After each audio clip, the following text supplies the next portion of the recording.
Thanks both Bob and Poonam. Terrific. Packed an awful lot into those two stories, and I'm really delighted that we've demonstrated the great art of storytelling within T&S as well, and from our two regions. For me, there were probably four key themes coming out of what Bob and Poonam brought to us. First of all, the obvious point about spending power. There's already a big number out there, $5 trillion in purchasing power parity, and it's growing. And we believe that we should be focusing on this emergent consuming class.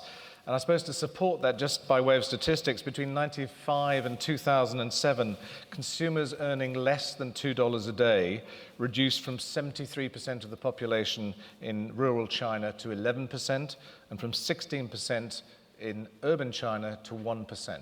So you can see this booming move into this emergent consumer class supporting our thinking.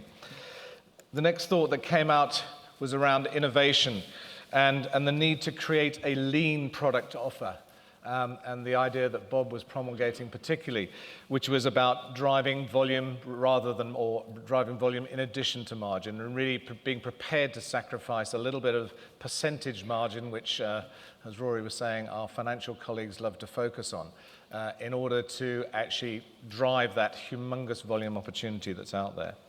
The third thought that came through in both presentations very strongly was the concept of aspiration versus affordability. Whilst this group are very severely financially impoverished, they are not emotionally so. And price is by no means the only factor, as I think they have both illustrated. Core brand building with aspirational brands, well expressed emotively and founded on reliability and functional delivery, is at the core of what makes successful brands in this part of the world. And the final thought that particularly came through, I think, in Poonam's presentation was the need and the receptiveness for guidance from brands. And in this bottom of the pyramid, people are very much experiencing very strong category development, and brands have a wonderful opportunity to become the bottom of the pyramid consumer's trusted source of authority.